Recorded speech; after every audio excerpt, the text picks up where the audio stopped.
check. Jaukah Flem. Yeah, okay, check it. Jaukah Flem represent manisy cos fevoan. Sama vita som anaty smilan foka wit. Sama toktegna anaty hoe midozy meriwan. Na trap izy na bomba apataoko fagnahoara mbola zorana pirafa hoe zavakanto ariveny hatramizao de hip-hop. Sona zay miboaka anao tsy maintsy tonga fofo. Anasipanao magnantso nefa tsy ametrany contact. Tsy mety homagnodrona ambody feny foka lera bady hoe nareo be mokondao anefa mbola poka. Saigna mila ricain, moraly mila ambony na tsy tovy amy ranotorozy big izy na topak. Yeah, na bekintagnano tompone fa tsika aloha mametraka an'le vita ze tokony. Fa respect ao an'le zoky be na vita ny timpiasa ny génération taty afara jiaby me.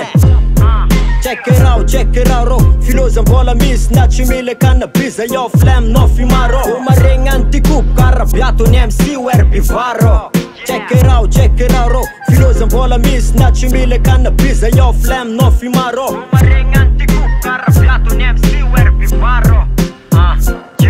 Welcome to my ghetto. Na feny kasitara fatsy kopy no nandeha nifoka môly zamina ghetto. Bady boy fa manapagna raha sata foka tsisy koa raha zava-maty velona amina manega zero. Mila feny cash money safenoziko miboaka na tsy misy spectacle amin'ny rotsaka dolara nene ho adel denaro.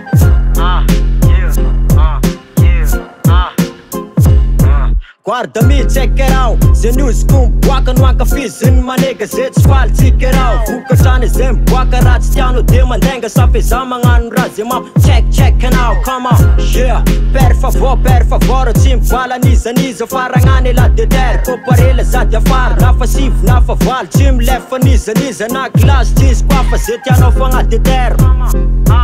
Zay tianao fagnadeter.